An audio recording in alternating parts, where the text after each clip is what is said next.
오늘 본문 출애굽기 20장 1절부터 6절 말씀을 통해서 나는 노예인가 아니면 자유인가 라는 제목으로 은혜 나누기 원합니다. 우리 먼저 말씀을 위해서 기도드리겠습니다. 아버지 하나님, 참으로 분주하고 피곤하고 복잡한 일주일이었습니다. 그러나 우리가 주 안에서 안식을 누리고 새로운 우리의 심령이, 우리의 영혼이 충전받아 새로운 한 주, 또 새로운 달을 시작하기 원합니다. 성령님, 우리의 심령이, 우리의 믿음이 더욱더 늘 새로워지고 강건하는 은혜 주기 원합니다. 이 시간을 통해서 그 놀라운 은혜가 되길 구하며 예수님 이름으로 기도드렸습니다. 아멘. 여러분도 잘 아시는 것처럼 근본 이태리에서 열렸던 동계올림픽에서 스노보드 여자 해프파이프라는 아주 스노보드를 타고 얼음판 위를 묘기를 타면서 묘기를 벌이는 그 경기가 있습니다. 한국 대표로 출전한 최가운이라는 선수가 한국 역사 최초로 금메달을 획득한 그 놀라운 좋은 경기 기록이 나왔습니다. 한국으로 돌아와서 인터뷰한 그 내용을 조금 제가 듣게 됐는데요, 그런 내용이었습니다. 나는 이번 올림픽 경기에서 죽으면 죽으리라는 각오로 나는 모든 것을 쏟아부었다. 18살밖에 되지 않은 앳된 이 청소년의 말에서 그렇게 나왔습니다. 죽으면 죽으리라. 그리고 드디어 금메달을 목에 걸었습니다. 어떤 분야에서 성공적인 업적을 쌓은 사람들 살펴보면 단순히 운이 좋아서 시대를 잘 타고나서 아니면 부모님으로부터 금수저를 물고 태어나서 그렇게 성공한 것이 아닙니다. 그들만의 나름대로 가진 특별한 점이 있습니다. 그중 하나는 한 가지를 최소한 1만 시간 넘게 쏟아부었다는 것입니다. 말콤 글래드웰이라는 그 저자가 책을 통해서도 나눴던 것처럼 10년 이상, 하루에 3시간 이상 쏟아부어야 그 결과가 나타난다는 것입니다. 그러면 그 1만 시간을 넘는 엄청난 시간과 노력을 쏟아붓고 연습을 꾸준히 하면 좋은 결과를 보장받을 수 있을까요? 그럴 수 있지만 꼭 그런 건 아닙니다. 우선은 자신이 잘할 수 있는 분야를 찾아야 되고 어떤 거기에 대한 관심과 사랑과 열정도 함께 쏟아부어야 됩니다. 1만 시간 했지만 대충 그럭저럭 할 수 없이 끌려다니면서 하면은 그 결과가 나타나지 않는다는 것입니다. 우리 신앙생활 속에서 그래요. 무작정 종교심이 있다 해서 알려진 유명한 교회를 다닌다고 해서 건강한 성숙한 믿음 생활의 길로 인도해 주지 않습니다. 생각과 가치관의 변화가 내 안에 일어나야 됩니다.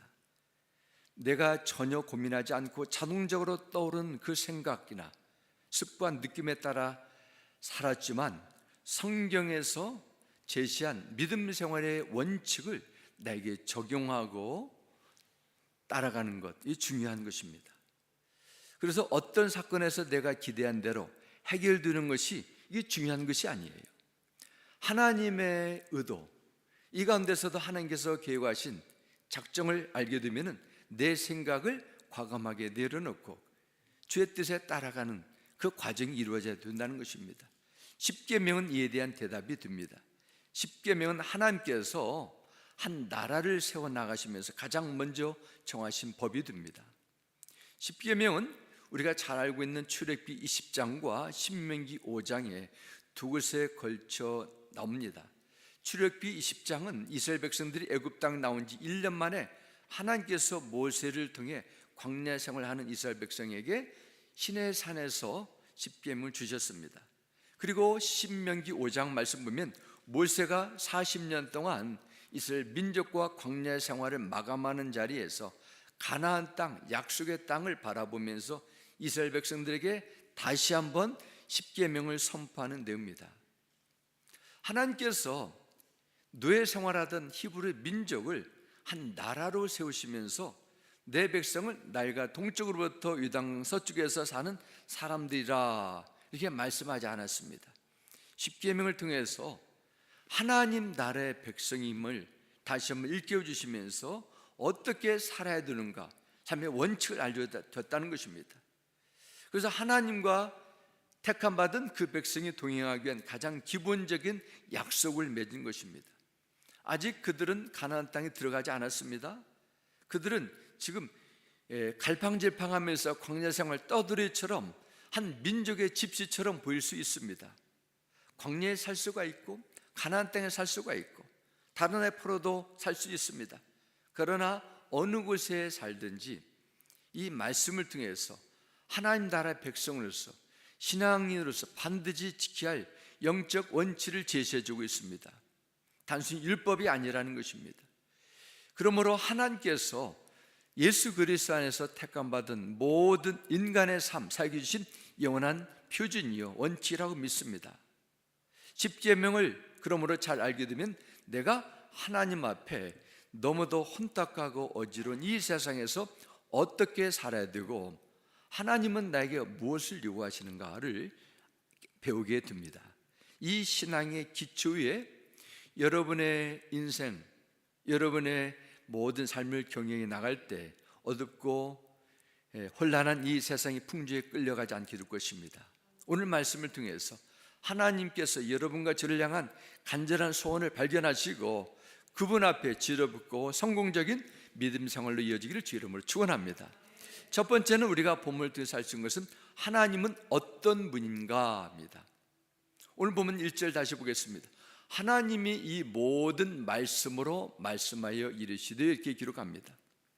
십계명을 주시기 전에 하나님은 먼저 자신을 소개합니다. 하나님이 이스라엘 백성들에게 먼저 하나님이 어떤 분인가를 알기 원하셨던 것을 알게 됩니다. 하나님은 저 먼 곳에 수천 수억 광년 떨어진 곳에 이 지구를 인간을 바라보며 가만히 침묵하는 분이 아니라 말씀으로 말씀하신 분이라는 것입니다. 실제 삶에 관여하신다는 것입니다. 그러면 하나님께서 이 십계명에서 먼저 선포하게 하신 것이 무엇입니까? 2절 말씀 보겠습니다. 나는 시작합니다. 나는 너를 애굽 땅 종되었던 집에서 인도해낸 내 하나님 여호와니라 말씀합니다. 나는 너희들이 애굽에서 그동안 말로 표현할 수 없는 극한 학대와 핍박을 겪으면서 절망의 늪에 빠져 사는 것을 나는 목도했다. 그리고 종되었던 집에서 이뤄낸 전능하신 하나님 여호와니라 소개합니다. 이 백성들이 어떻게 하나님 나라의 백성으로 신분을 얻었습니까? 스스로 힘을 모아 노예 해방 전쟁에서 승리했습니까? 아닙니다. 애굽을 탈출해서 광야로 왔는데 너무 힘들고 어린 이를 만나다 보니까 도움도 필요해서 나중에는 절대자를 찾다 보니까 하나님을 믿게 된 것입니까? 그것도 아닙니다. 그들이 애굽 땅에 종되었던 그 땅에 나온 것은 순전히 하나님 한 분의 능력이라고 성경 말씀합니다. 이것은 하나님과 이스라엘 백성들의 관계를 보여줍니다.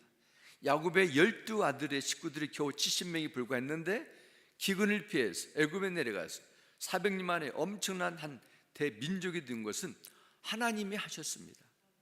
그리고 하나님께서 이 이스라엘 민족을 향한 하나님의 구원을 보여주시면서 법을 주십니다. 이것은 하나님의 말씀을 순종해야 된 이유를 바로 알기 위해서는 말씀을 주신 하나님이 어떤 분인가를 바로 알길 원하셨던 것입니다. 하나님을 바로 알아야 됩니다. 말씀을 공부하는 것도 중요하지만은 말씀 속에서 하나님은 어떤 마음, 어떤 기대, 어떤 성품, 어떤 능력, 약속을 주시는가를 아는 것이 신앙생활의 중요한 기초가 되는 것입니다. 그래서 호세아 6장 3절은 말씀합니다. 그러므로 우리가 여호와를 알자, 힘써 여호와를 알자. 대충 그냥 흐지부지하게 아는 것이 아니라 힘써 제대로 알자 말씀합니다. 요한복음 10장 3절도 말씀합니다. 영생은 곧 유일하신 참 하나님과 그가 보내신 자 예수 그리스도를 아는 것이니이다 말씀합니다. 하나님은 우리가 여호와 하나님을 알기 원하십니다. 영생이 되시는 예수 그리스도를 알기 원하십니다.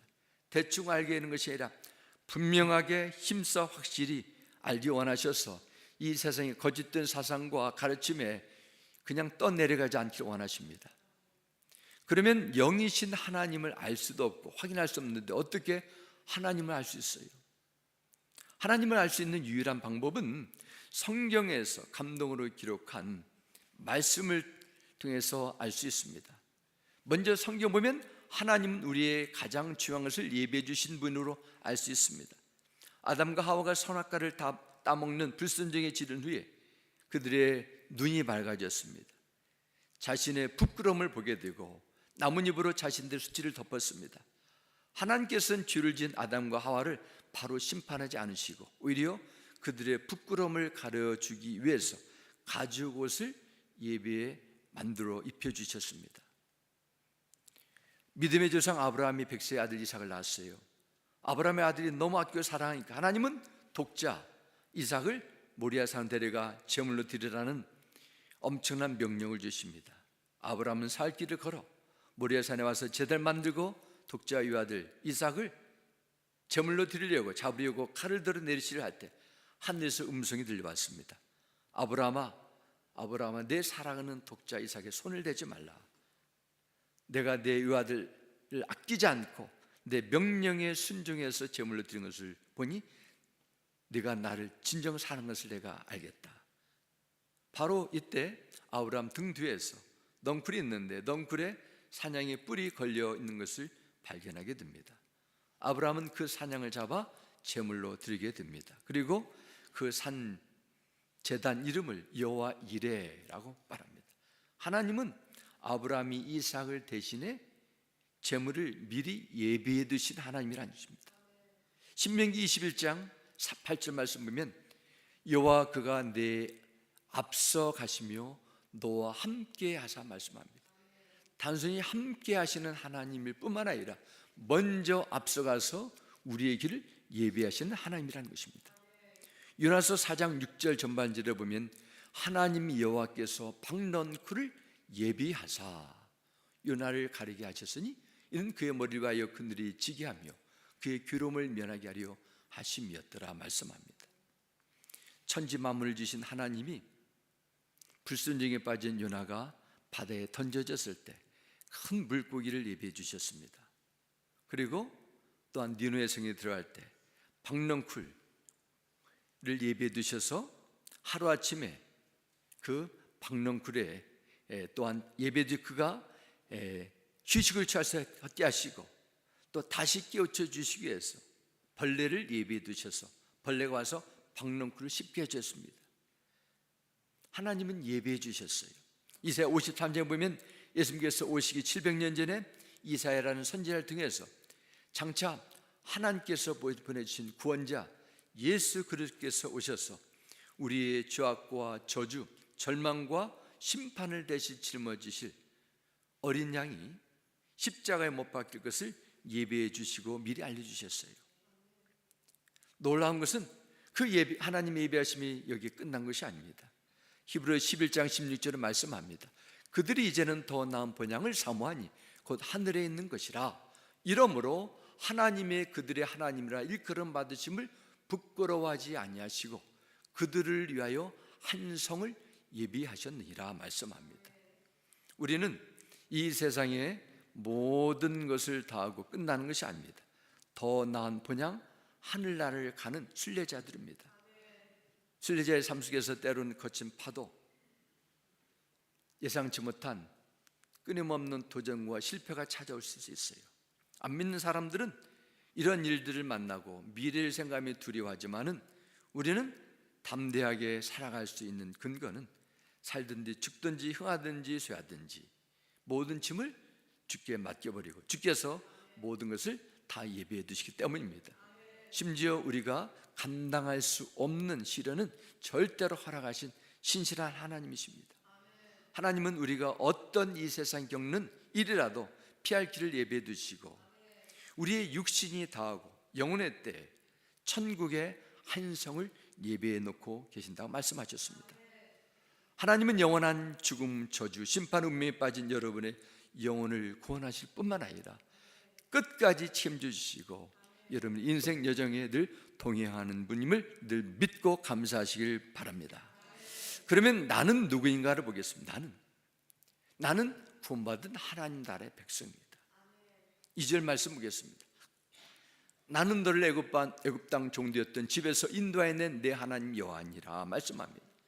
이스라엘 백성들이 애굽에서 수백 년 노예생활을 하다가 자유의 몸이 된 구원의 은총을 받았습니다. 그들은 애굽 땅을 나나 홍해를 건너 광야 생활을 하면서 삶의 형편은 더 불확실해졌지만 한 가지 분명한 것은 이제는 그들의 신분이 바로 왕의 노예가 아니라는 것입니다. 하나님은 이스라엘 백성들의 내 신분을 부끄러워하지 않으셨습니다. 오히려 나는 너희들과 절대로 떨어질 수 없는 너와 함께하는 그런 언약의 관계임을 말씀해 주셨습니다. 그것이 우리 그리스도 안에 있는 하나님과의 관계입니다. 그러면은 우리는 내가 전에 누구인가를 알아야 내가 이제 누구인가를 좀 더 확실하게 믿음으로 이해하고 받아들일 수 있습니다. 그러면 내가 하나님을 알기 전에 나는 하나님과 떨어졌을 때 어떤 상태에 있었나? 에베소 2장 2절을 말씀합니다. 그때 너희가 말씀 그 가운데서 행하여 이 세상 풍속을 쫓고 공중의 권세 잡은 자를 따랐으니 곧 지금 불순종의 아들들 가운데서 역사하는 영이라 말씀합니다. 여기서 공중의 권세 잡은 자 그런 말이 나옵니다. 공중의 권세 잡은 자는 사탄을 뜻합니다. 사탄은 영적인 존재이기 때문에 사람의 눈으로 현미경이나 그런 하늘을 볼 수 있는 그런 도구로 확인할 수 있는 존재가 아닙니다. 그러나 마귀는 이 세상을 다스리고 있어요. 어떻게 지배하고 있습니까? 그 내용이 2절에 나오게 됩니다. 곧 지금 불순종 아들들 가운데서 역사하는 영이라 말씀합니다. 불순종의 아들들이라는 것은 하나님을 대적하고 말씀을 인정하지 않는 그런 인생들을 뜻합니다. 불순종 아들들, 그들 가운데 사단 역사한다고 성경이 기록합니다. 역사한다는 것은 사람들 스스로 의지나 힘으로 억제할 수 없는 강력한 영적인 파워가 그 사람 속에서 불어넣는 것을 뜻합니다. 이것을 사람들이 인정하든 인정하지 않든 성경 분명히 말씀합니다. 이 세상은 사탄의 세력과 맞서 싸우는 영적 전쟁터입니다. 사단이 가장 강하게 역사하는 부분 어딜까요? 바로 하나님의 말씀입니다. 진리가 빠진 대신 거짓으로 사람의 마음과 생각을 조종합니다. 이것은 세상을 지배하는 마귀의 전략 가운데 한 부분입니다. 그럼 우리는 하나님과 떨어졌을 때 거기에 끌려갔다는 것이죠. 그때 그리스도 안에서 우리가 떨어졌을 때 살았다는 것입니다. 요한복음 8장 44절도 예수님 이렇게 말씀하십니다. 너희는 너희 아비 마귀에게서 났으니 너희 아비의 육심을 너희도 행하고자 하느니라. 저는 처음부터 살해한 자요 진리가 그 속에 없으므로 말씀합니다. 사람들이 하는 것 같지만은 공중 권세를 잡은 거짓의 영이 세상의 권력, 문화, 사상, 지식을 총동원해서 진리로 들지 못하도록 싸우고 우리가 거짓 속에 우리 인생을 다 소비하도록 만드는 것이 바로 이 세상에 일어난 영적 상태라는 것입니다.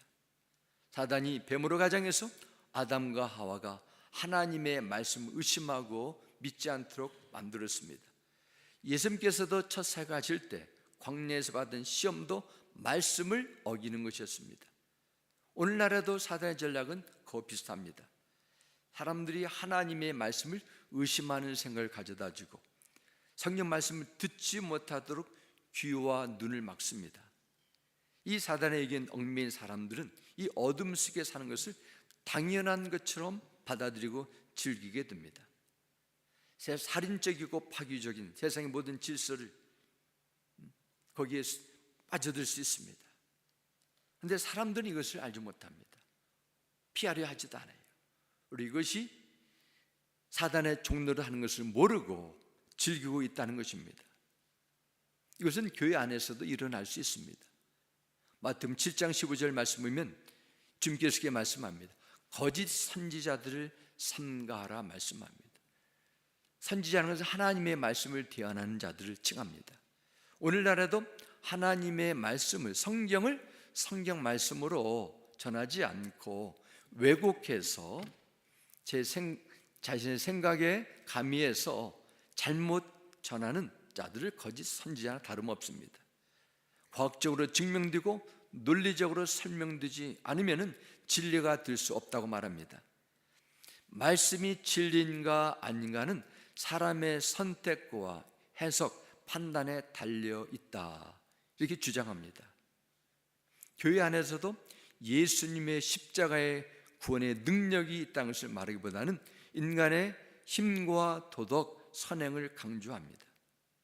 그러므로 우리가 영적으로 깨어있지 않게 되면 우리는 거짓 영에 속아 넘어갈 수밖에 없다는 것을 성경은 경고합니다.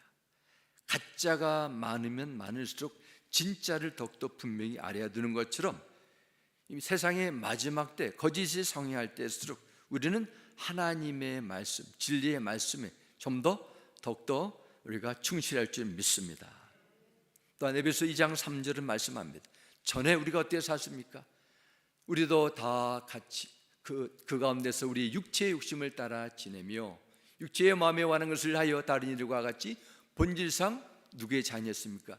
진노의 자녀였더니 말씀합니다.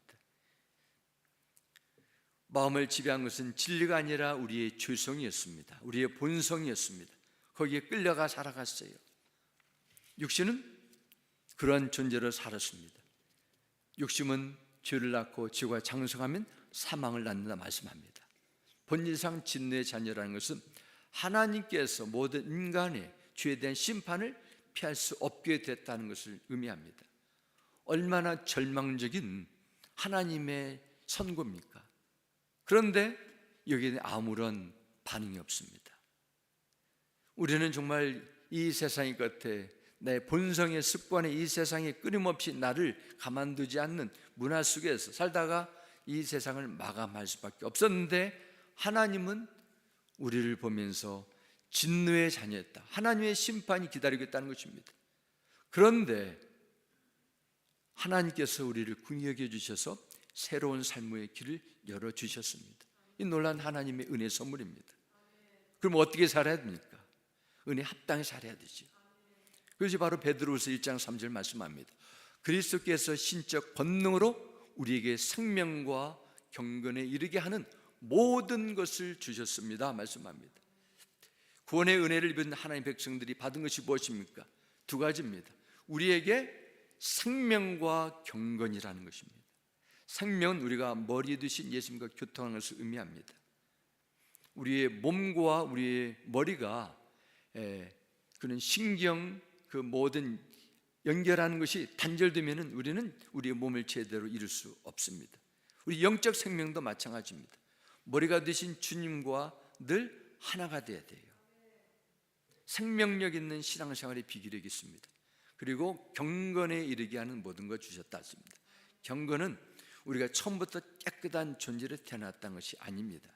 우리의 마음과 생각, 우리의 삶의 모든 부분이 하나님의 말씀을 항상 깨끗하게 유지하도록 회개하는 과정, 예수님께서 성령의 감동을 통해서 우리를 그분을 닮아가는 그런 자리로 부르셨다는 것을 말씀합니다. 이 얼마나 놀란 하나님의 부르심입니까? 주님은 세상의 똑똑하고 지혜로운 자들을 보면서 구원의 비밀을 감춰주셨고 부족하고 허물 많은 우리들에게 보여주셨습니다. 세상의 실력, 온갖 인기 있는 사람들을 부르셔서 너희들은 내 몸이라 말씀하지 않으셨습니다. 우리보다도 더 강하고 똑똑하고 세련된 세상 사람들이 넘쳐나지만은 연약한 허물 많은 우리를 부르셔서 우리를 자신의 몸이라고 칭하셨습니다. 그리고 우리를 통해서 복음의 능력을 드러내시고 하나님의 영광을 비춘 일을 맡겨주셨습니다. 이 얼마나 놀라운 신적 부르심입니까? 이 시간에도 죄와 저주, 올무에서 해방하시고 하나님 나라의 일꾼으로 세우시는 하나님의 놀라운 뜻과 계획이 여러분에게 있음을 믿으시고 구원의 은혜를 기억하며 감사 찬송 들게 되기를 주의 이름으로 축원합니다. 우리 황 장로님 오늘 대표기도 하시면서 내가 걸을 수 있는 것, 마실 수 있는 것, 내가 행동할 수 있는 것, 모든 것이 하나님의 은혜의 증거가 아닙니까? 세 번째, 나는 누구를 따를 것인가 입니다. 하나님은 이스라엘 백성들을 애굽의 독재자 바로에서 해방시킨 구원자이심을 확실하게 일깨워 주시면서, 그러면은 너희들은 이제 누구를 따르며 광야 생활할 것인가, 이 말씀을 주십니다. 그 내용의 첫 번째 부분이 3절부터 시작합니다. 5절부입니다. 3절부터 다시 보겠습니다. 너는 나 외에는 다른 신들을 내게 두지 말라. 너를 위하여 새긴 우상을 만들지 말고, 또 위로 하늘에 있는 것이나 아래로 땅에 있는 것이나 땅 안에 풀 속에 있는 것의 어떤 형상도 만들지 말며 그것들에 절하지 말며 그것들을 섬기지 말라. 나 내 하나님 여호와는 질투하는 하나님인즉 말씀합니다. 3절부터 5절에 계속 이어져 보면은 만들지 말라, 만들지 말라, 절하지 말라, 섬기지 말라, 이 말라는 말이 5번에 걸쳐서 계속 나오게 됩니다.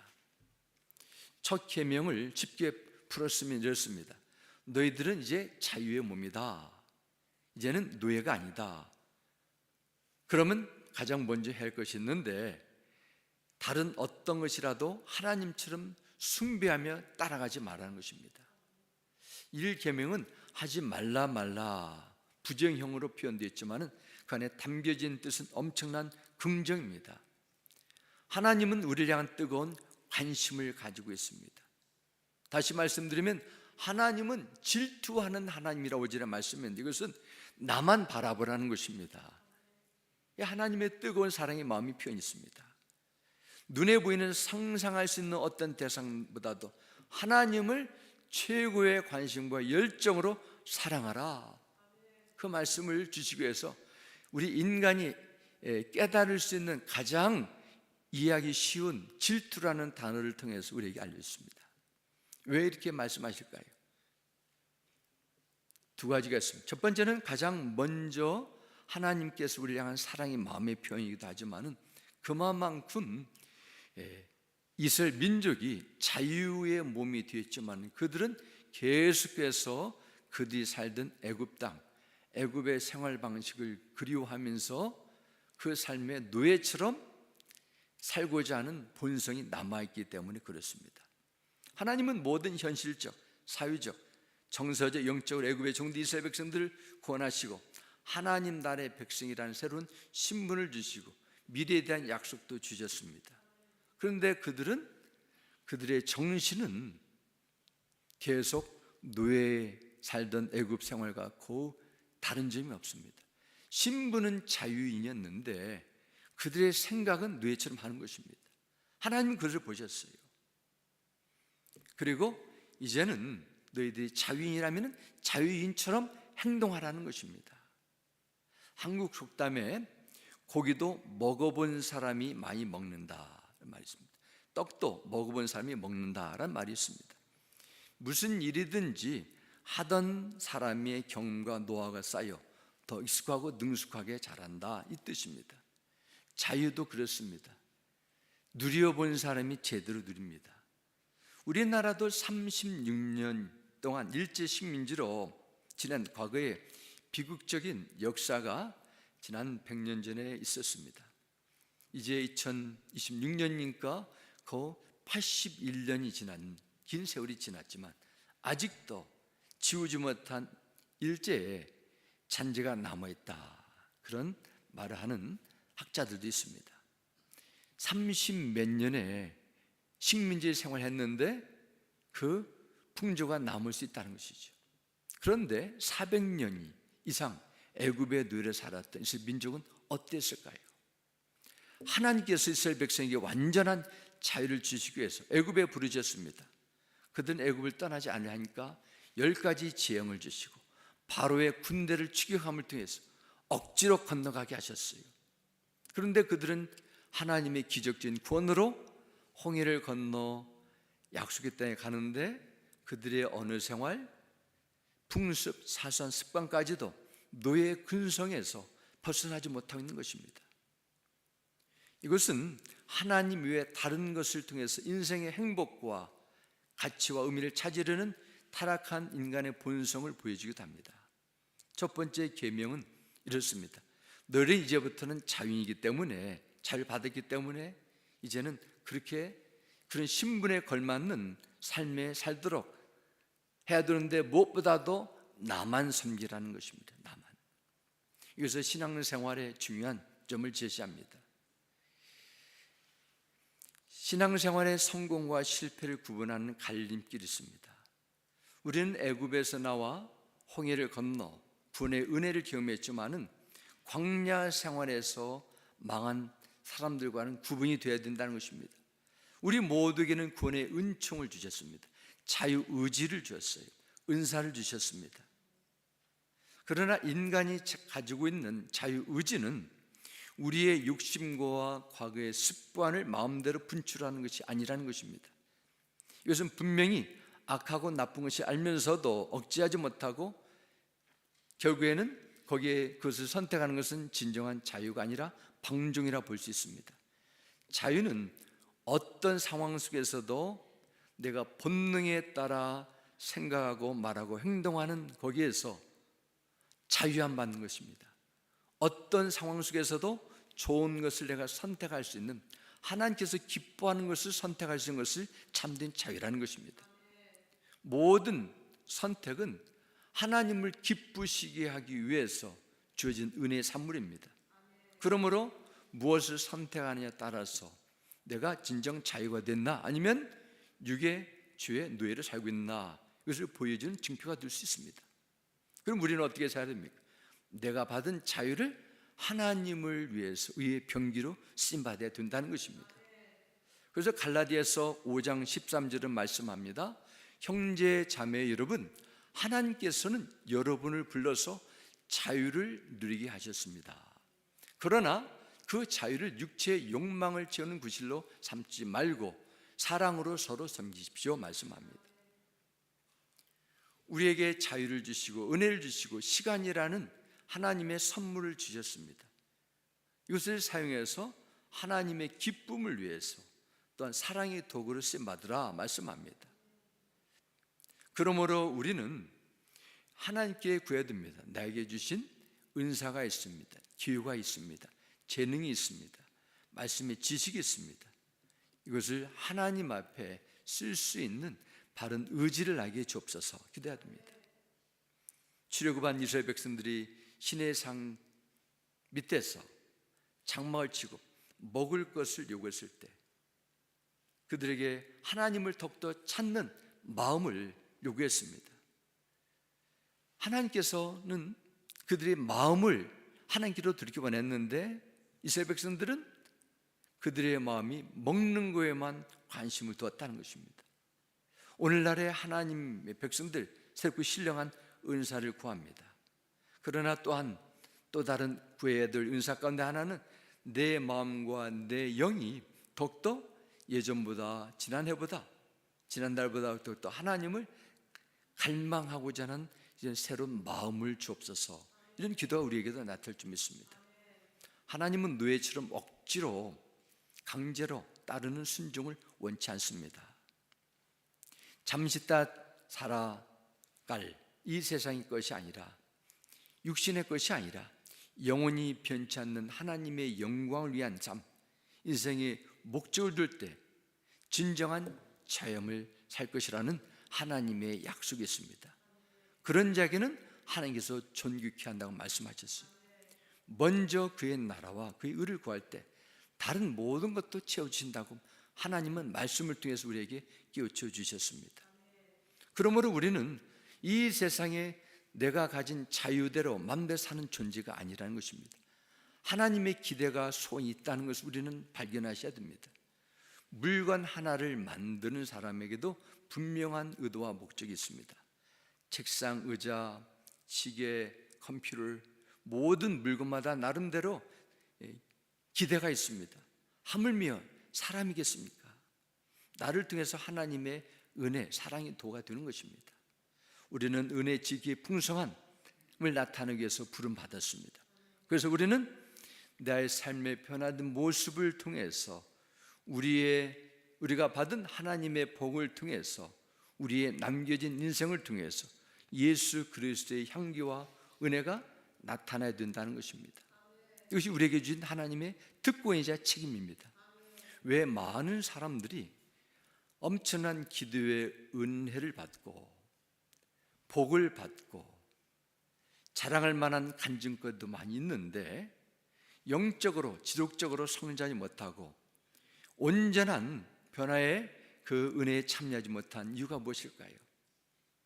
은혜가 부족해서가 아니라 은혜에 반응하지 않아서 그래요. 계속 달라고만 하는 것입니다. 우리가 처음에 신앙할 때는 은혜 때문에 살아갑니다. 무조건적인 하나님의 은혜가 나를 살려주셨어요. 그러나 여기에 멈춰버리게 되면 그 은혜는 얼마 안 돼 고갈될 수 있습니다. 출애굽기에 나오는 이스라엘 광야 백성들처럼 환경만 바라보고 내게 먹고 마시고 누리는 것만 내 생각에 저기에 되다 보면 자그마한 변화 속에서도 불평, 원망을 쏟아내며 은혜가 단절될 수 있다는 것이죠. 그래서 우리는 계속 은혜가 넘치는 삶을 살기 위해서 하나님의 구원의 은혜에 합당한 반응을 해야 됩니다. 구원을 받은 은혜에 응답하여 들은 것이 선한 행위입니다. 구원을 위한 것이 아니에요. 주께서 말씀하셨던 것처럼 우리가 하나님의 뜻과 기쁨을 위해서 먼저 우리가 순종할 때 하나님은 더 새롭고 온전한 것으로 반드시 채워짐을 믿으시기 바랍니다. 사랑하는 성도 여러분, 믿음이 흔들릴 때, 마음이 답답하고 힘드실 때, 하나님의 살아계심을 의심할 때마다 하나님은 어제도 오늘도 이 세상 끝날까지 여러분과 함께 하시고 여러분을 무조건적으로 사랑하심을 굳게 믿으시기 바랍니다. 그 크신 하나님의 사랑을 받은 그 백성으로서 은혜 합당한 열매를 맺는 새로운 한 주의 삶이 되시길 주 예수 이름으로 축원합니다. 우리 함께 기도드리겠습니다. 아버지 하나님, 이스라엘 민족이 홍해를 건너 자유의 몸이 됐습니다. 하나님께서는 모세라는 위대한 선지자를 통해서 십계명을 통해서 그들의 가치관과 그들의 삶의 방식이 애굽에 살던 것이 아니라 육의 본성이 아니라 영원하신 구원자 하나님의 뜻대로 살아가심을 기대하고 말씀으로 우리에게 일깨워 줬습니다. 우리는 예수 그리스도 안에서 하나님의 존귀한 백성이 되었습니다. 전에는 과거에는 하나님을 모를 때는 거짓의 영에 내 생각이 내 삶의 방식이 습관이 매여 있었지만 우리는 주 안에서 새로운 피조물이요 자유한 자로 부름을 받았습니다. 내 의지와 내 선택 받은 복을 통해서 오직 하나님의 영광을 위해 쓰임받는 그런 인생이 되도록 성령 하나님 새로 한 주간에도 진리의 말씀으로 우리를 온전히 주장하여 주옵고 예수님의 이름으로 기도드렸습니다. 아멘.